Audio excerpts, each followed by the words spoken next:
kita ada cakap dua benda tadi kan. Satu, macam mana bina individu jadi power. Satu, bina teamwork. Right? Masa zaman ini, di rumah Arkam bin Abi Arkam, contohnya, benda ni dua-dua cover serentak, betul tak? Kita dah bincang semalam kan? Maksudnya, satu, apa yang ditarbiah apa semua tu menyebabkan individu tu makin terbina as person, as individu, as jundi. Kedua, memang struktur tu dah dilatih. Kan, awak di-assign untuk pergi sana, faham Now, masa zaman ini, family lahirkan contohnya Imam Syafi'i. So maknanya as individu settle. Tapi teamwork dia kat mana? Boleh agak?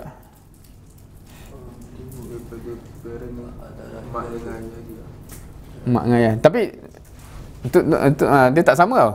Sebab ketaat, memanglah kita kena taat mak ayah, tapi dia tak sama dengan pelatihan yang kita kata structure tu. Okey, tapi kita tengok dulu. Yang dekat sini, yang dalam struktur sedang, dalam sistem usrah tu latih dua-dua juga. Maknanya kita dibina dengan kefahaman apa semua dan struktur apa semua tu. Okey.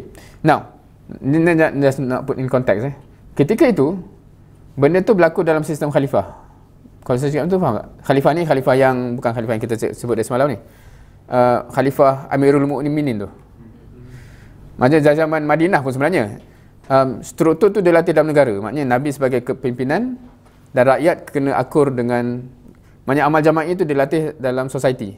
Zaman awal masa zaman Mekah, sebab benda tu tak ada, Nabi tak jadi pimpinan umat lagi, maknanya pimpinan negara, so benda tu tak jadi.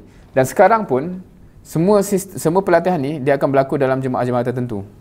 Maknanya jemaah tu yang bagi tarbiyah dan jemaah tu yang latih struktur. Tapi kita akan terbayang one day bila tertegak balik entiti Islam tu, dia akan jadi dalam society macam negara Madinah.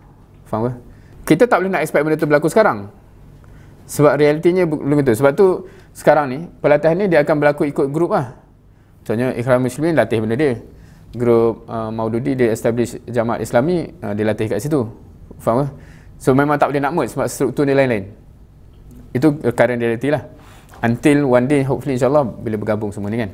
So ni nak put in konteks, dari segi sirah, sebab pengoperasiannya berbeza kerana reality tu. Tapi hopefully dia akan kembali kepada reality tu lah kan. Tapi sebab kita ni dah reverse balik kepada zaman Mekah sebenarnya from this struktur. Hopefully akan sampai balik zaman Madinah yang mana ada Amirul Mukminin yang lead kita semua lah. Wallahualam bila zaman tu, wallahualam lah. Bentuknya macam mana pun orang tak tahu. Ada orang kata dia akan jadi macam OIC ke, macam tak tahu sebab struktur tu wallahualam. Tapi essence tu begitu.